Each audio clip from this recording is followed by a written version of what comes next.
Sumagot po ang baraha. Sa pagsagot ng baraha, dito ang anak niya. Okay, andito lang siya sa apat na sulok na kwarto na to. Ang una niyang naramdaman is in pain siya sa emotions niya. Hindi napatunayan ko din sa'yo kung gaano kita mamahal. Gusto ko rin mamatay na. Gusto ko rin. Dahil na. Nak, si mama to na. May ka na dyan.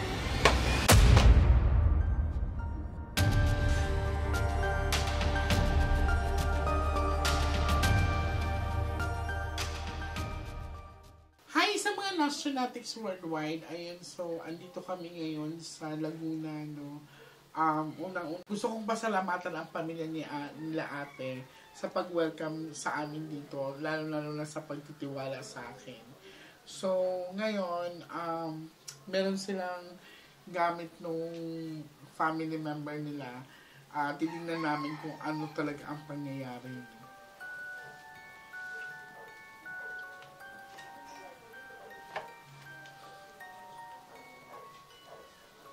Handa ka na, mother?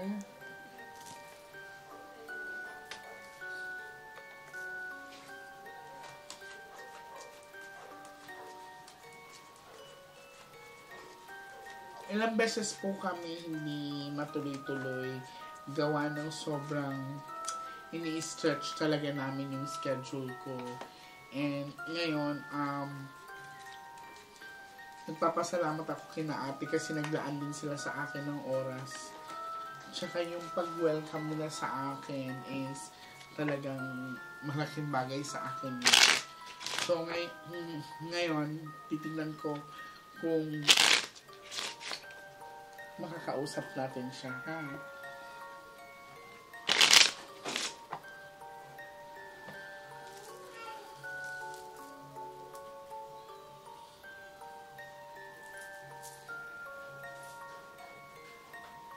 Okay, now ate, I want you to focus. I want you to pick one card po. Thank you. So, ikaw po ito.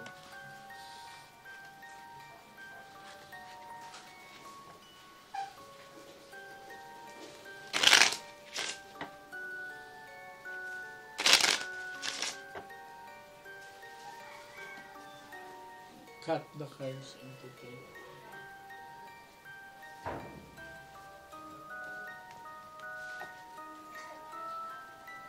Now, ate, kumuha ka ngayon ng 7 cards of total. Lagay niyo po dito.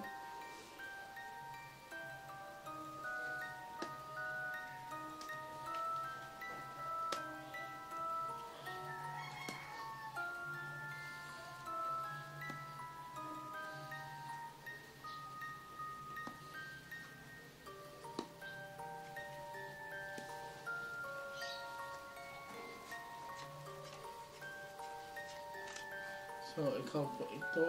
Pag may jack po dito, nanay, anak niyo na po ito. So, ikaw po ito. Sana pula. Love.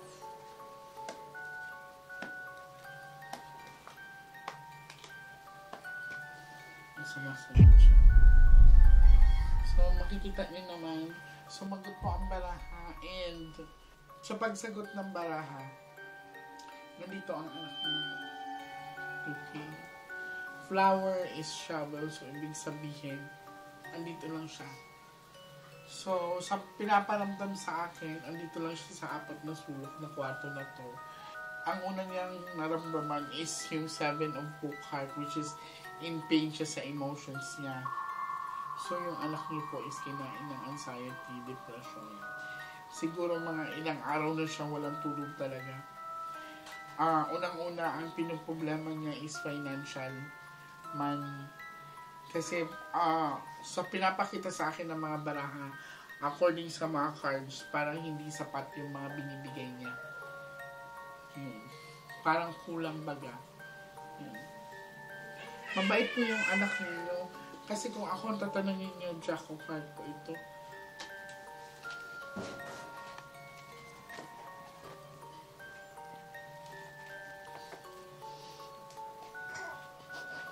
Magdasal po kayo na lumabas ang Ace of Heart, ha? Kasi that's a representation of artist na siya.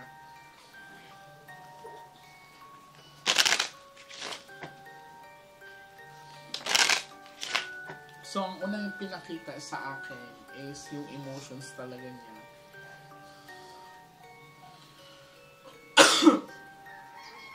Na hindi na niya kinaya. Makikita niyo sa baraha 7 of book heart yun. Hanggang sa naipon niya. Cut the cards into two.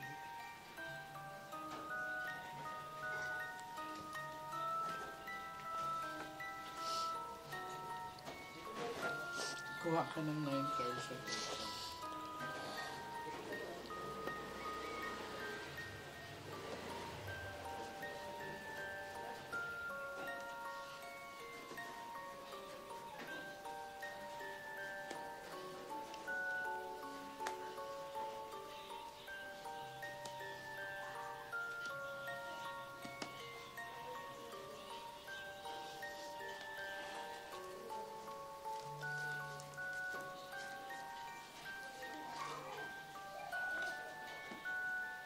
Pagsiselos din.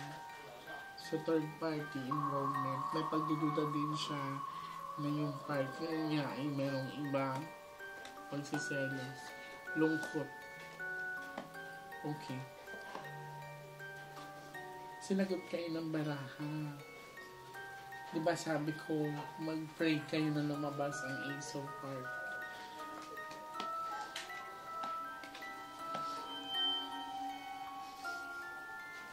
Andito po yung anak niyo. Pero ang pinapahiwatig po sa inyo ay okay na siya. Tanggap mo yung ginawa niya.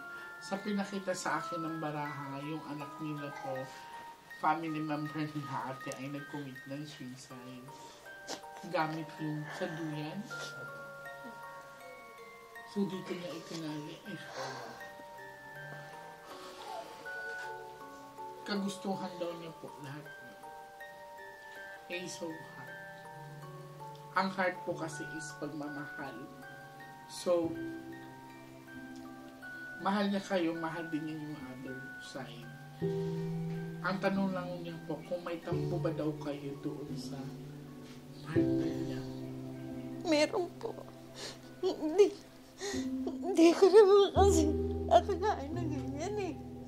Ako yung ina na, hindi po kami umaasa na susustentuhan kami kahit may asawa na. Hindi po. At sa akin, na doon siya, makasama siya, hanggat kaya niyang ibigay yung gusto at pangangailangan ng asawa niya, ibigay.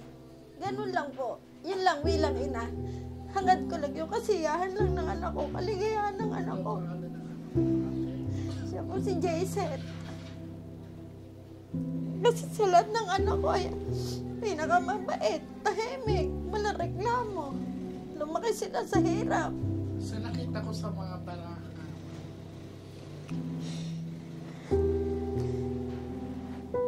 Jack of Hearts si Kuya. Nakikita ko mabait talaga siya. Ang nahiniling lang talaga ni Kuya dito is tanong siya kung may samaan ng loob. Ngayon ko lang din nalaman kay Mother yung at least na ilabas to ni Mother yung kung ano man ang kinimkim niya. Kasi isa sa mga dahilan na pag-suicide ng anak niya is that naiipit siya sa dalawang sitwasyon. And kahit naman siguro sino ay masasaktan. So kung nakikinig ka ngayon sa nanay mo, kung andito ka man, pwede ka magpagalaw ng anumang kami. Paramdam mo na nandito ka sa amin. Nagpapasalamat ako dahil dinalan mo ako dito sa bahay ninyo. So ito nga yung tama nga yung sinabi ng baraha na heartaches regarding sa relationship, na ang mahirap kasi sa anak mo ate, hindi siya ganun ka-expressive, malihim yung anak niya, kaya nang dalhin ang mga bagay-bagay, dinadala lang niya ng solo. Mataas ang rate na? Hindi nga po po siya Ako, nagsasabi. wala naman din ako sa posisyon na kasi hindi ko naman din talaga sila nakakasama araw-araw. Pero nung makita ko sa barahay nangyari na nag-suicide yung anak nila, which is hindi naman talaga dapat. Hindi naman talaga dapat, pero ang pinakamasakit na part, naintindihan po kita bilang isang nanay na makabasa ng ganito. Noong una, hindi ko nga po alam yan. Ang ano ko lang po, dahil wala nga akong alam na gano'n ang ugali po nung aking manugang. So, sa pagbukas ko ng mga baraha, sinagot po kasi sila, Ace of Hearts, okay na daw siya. Tanggap na yung ginawa niya, planado, lahat talaga. Ang inano lang niya sa, especially sa nanay niya, pinapatanong kung may sama siya ng loob doon sa ano. Ngayon narinig mo yung nanay mo. Alam ko, andito ka sa paligid namin.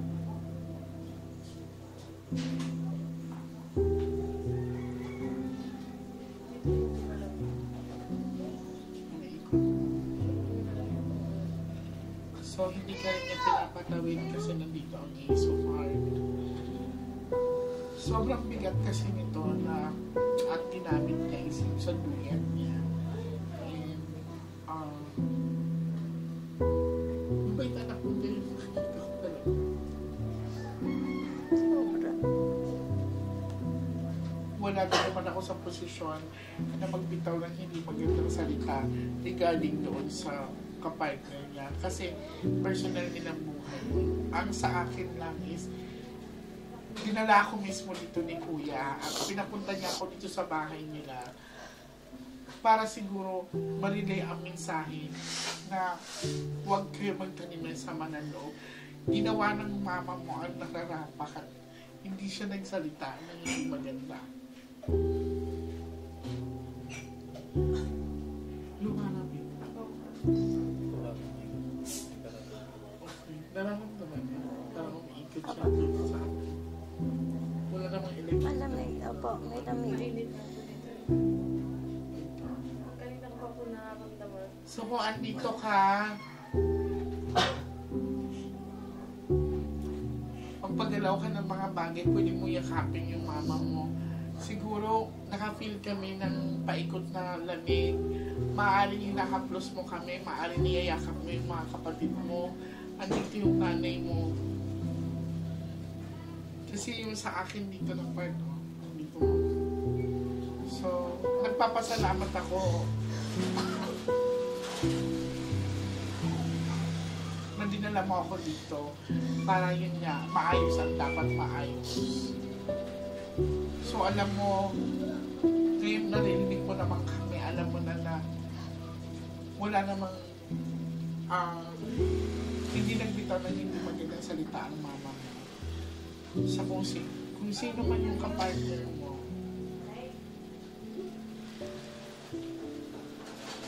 Alam ko mapapatawad siya ng mama mo. Simple lang naman ang hinilindi ng mama mo eh. Parang mabigyan ka ng atensyon sa huling araw mo sa lamay mo.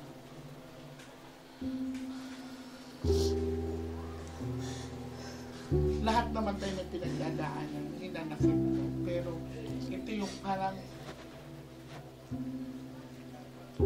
nabigatan ako kasi bilang isang nanay, naiintindihan ko siya. Bilang isang partner, kung ano man ang pinagdadaanan nyo, naiintindihan ko din kayo. Maaaring sinubok nyo ayusin, pero may mga tao dito sa mundo na talagang maghihina ang loob, no? Kaya, depression is not a joke. Kung meron man tayo mga kaibigan, kamag-anak, na may pinagdadaanan, simpleng yakap sa kanila, simpleng pagtanong kung kamusta sila, kung okay ba sila, malaking bagay yun. So ngayon, andito nga ako, dito ko na feel, may lumalamig dito.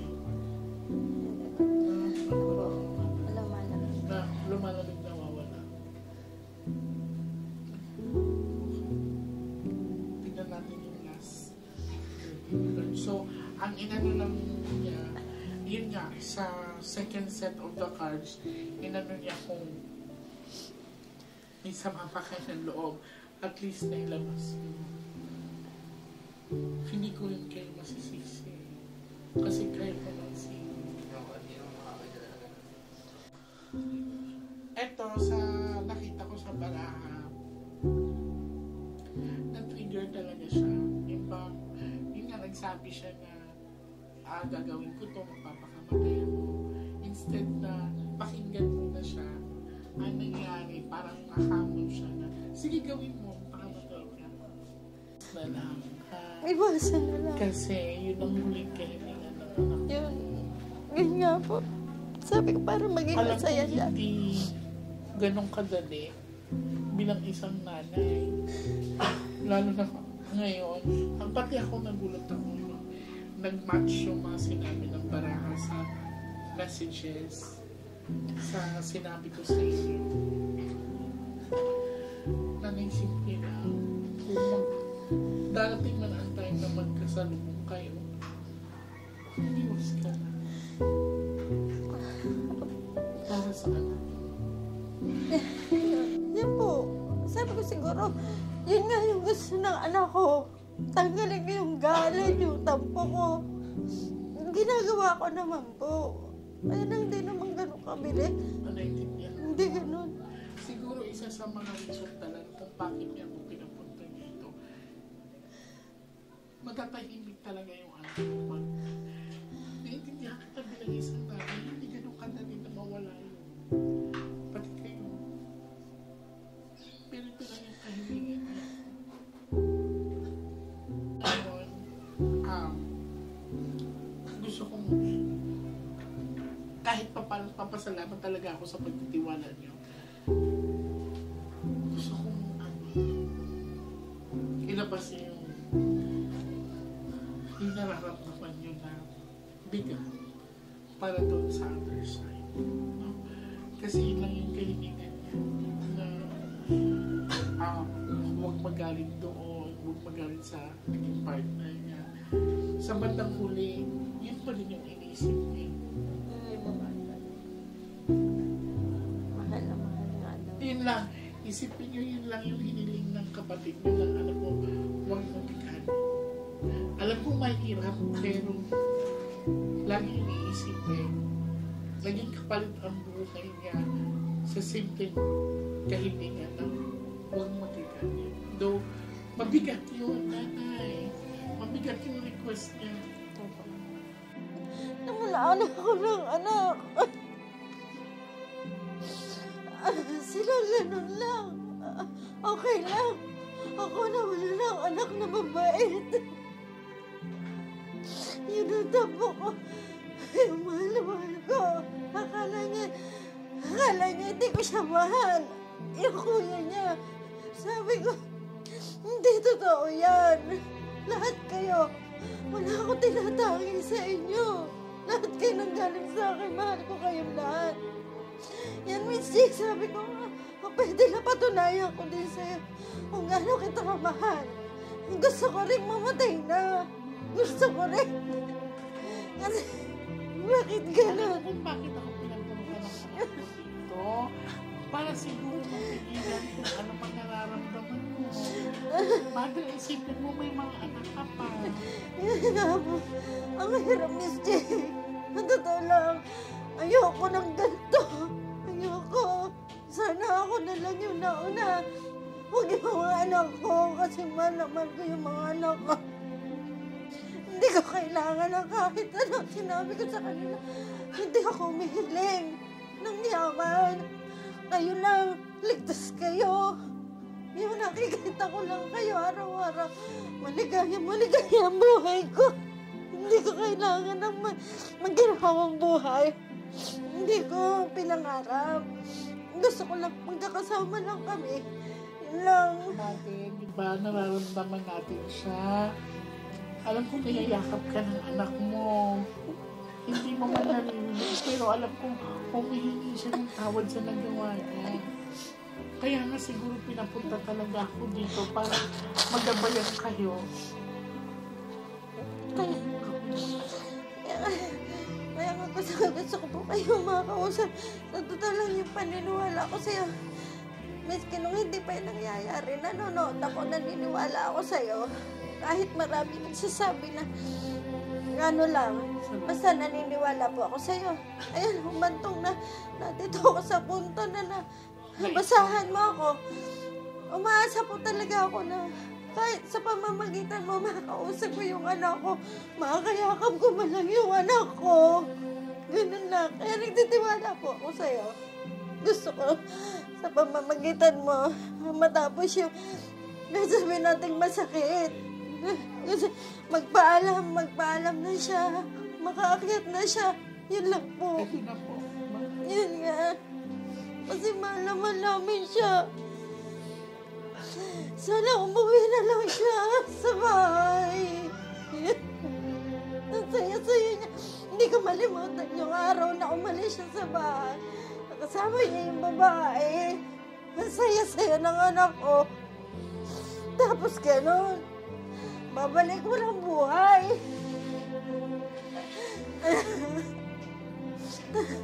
Tayo na po ang bumulit pa.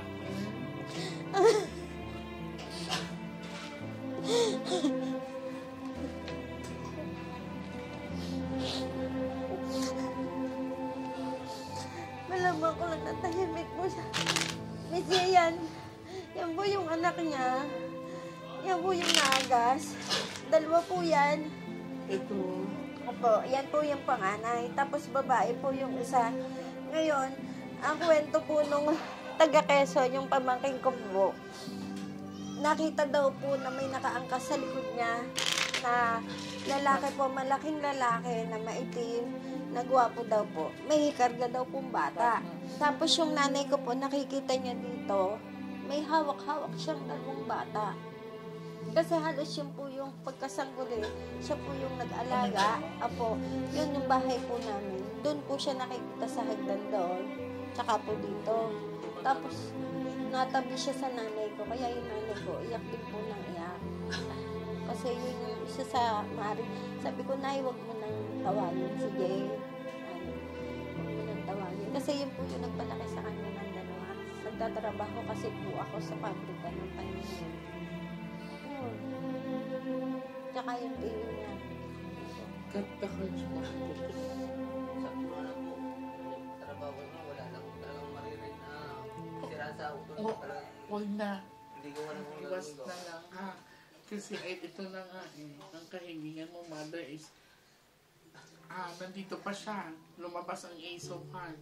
So, mapapanatag makakalaya siya pag nailabas niyo yung sama ng loob niyo.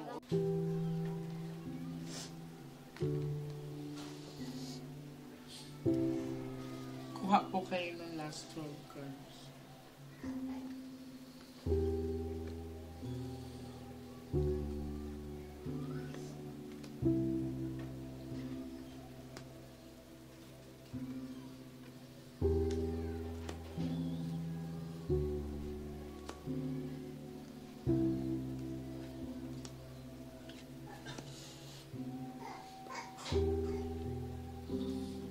Sobrang pagmamahal ng anak niyo doon sa site. Nakakagulat isipin na lahat ng sinabi ko, lahat ng pinakita sa baraha ay nagtugma. And konti lang, napaka simpleng hiling pero napaka mabigat na bagay na huwag magalit o huwag magtanim ng galit at huwag sisihin. So, ito na. Nilalakasan ko yung loob ko. Ayoko maging emotional kasi kailangan maging focus ako sa pinsahing pinaparating sa kanila.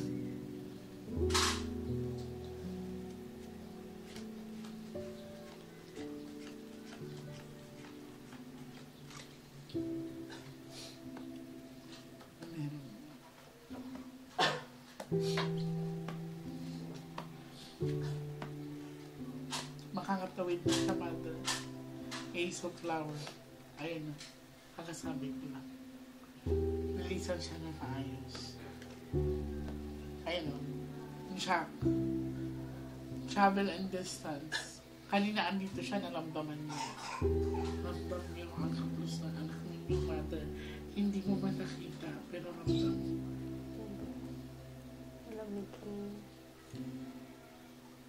Huwag niyo lang itong patayin ng ilaw. Isang ngayon. Mother, kung yan yung anak mo sa harap mo, anong mensahe mo para sa kanya?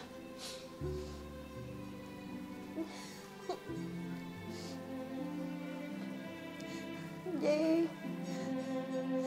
Jay. Narinig kayo natin.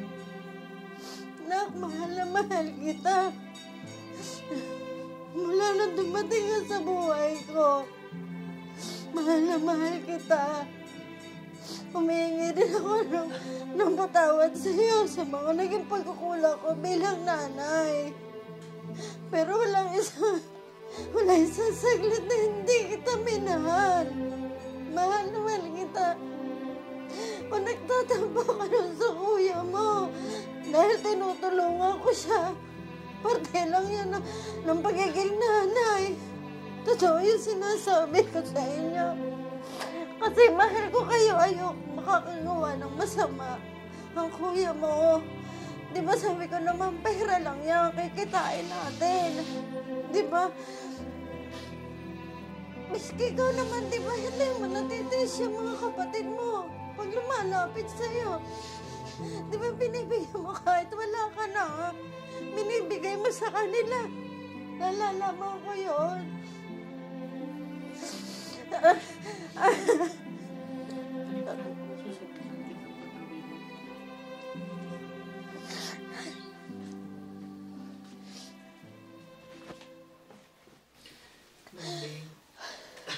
Lakasan mo loob mo, ha?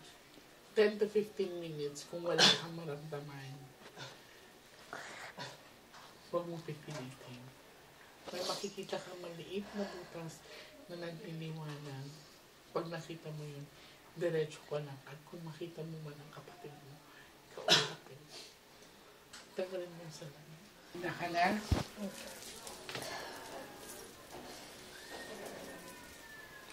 Wala yan.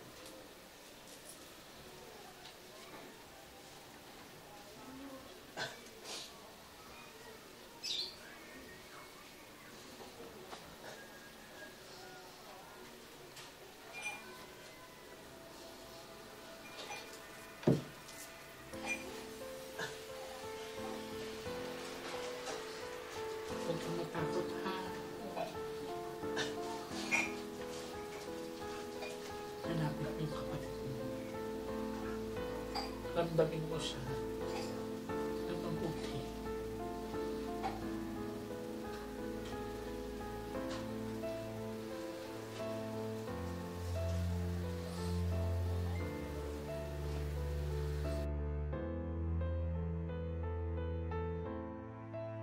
May nararamdaman ka ba? Ano nararamdaman mo?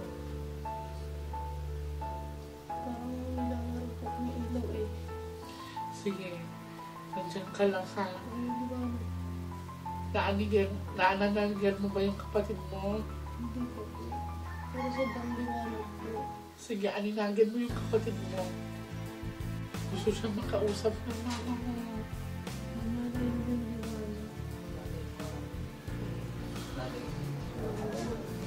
Bababo. Mapagbiro din kasi kukuya ka na po. Kinabot ako. May meron ako siya. May bilaw. Liwanag. Malikot. Oo. Gano'n ko lang. Parang pinapabulok ko. Makikita mo kayo. Bababo.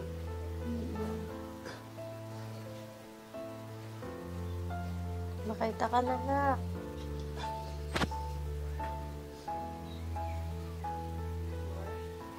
At saglit lang. Malapit lang siya sa akin. Okay, nakikita mo siya? Mm. Okay.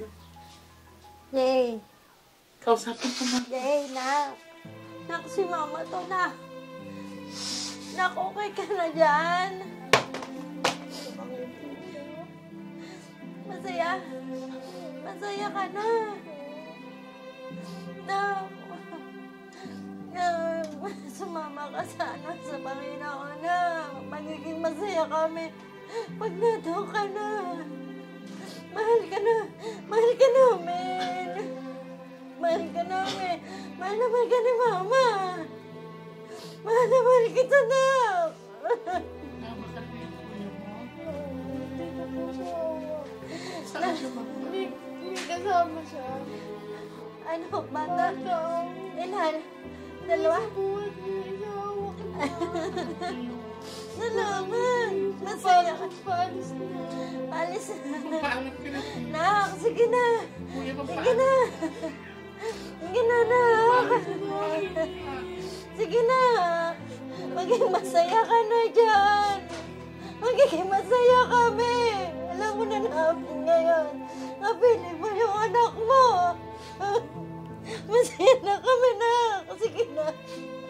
Mahal na mahal ka namin. Mahal na mahal ka namin. Magkikita rin tayo, nak. Magkikita tayo.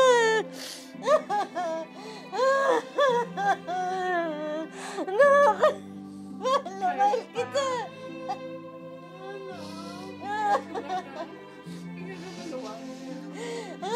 Salamat po. Salamat. Salamat, Jay. Salamat. Salamat na. Salamat. Salamat.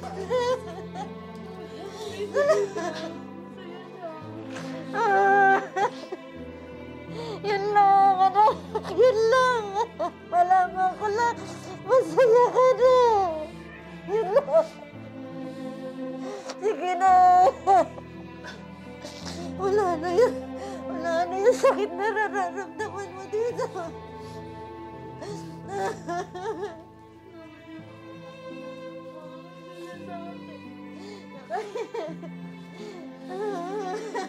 Salamat, Jay. Salamat pa, Jay, salamat. Sa pamamagitan mo, anak ko, sama ko yung anak ko. Salamat po. Salamat na marami. Apo. Mag-focus kayo sa ibang lahat. Salamat, Jay. Paano sa May di mo na-press. Wala po. Ayun, bumagsak siya. Ito po yung nakaharang dyan. Ah, ito yung nakaharap sa bintana. Opo. Yan po. Para hindi po mabuksan. Opo.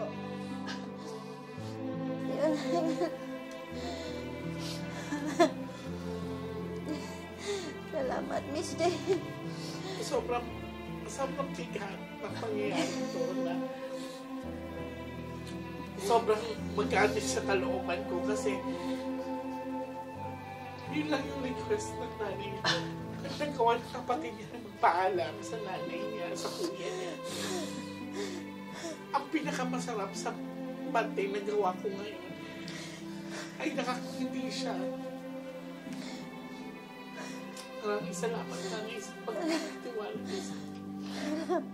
Sa mga Nostradamus worldwide, lagi po nating tandaan,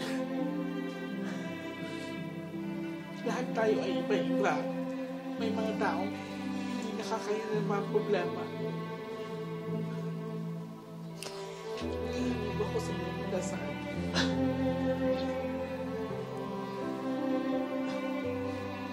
Para sa inyo at tatay niyo.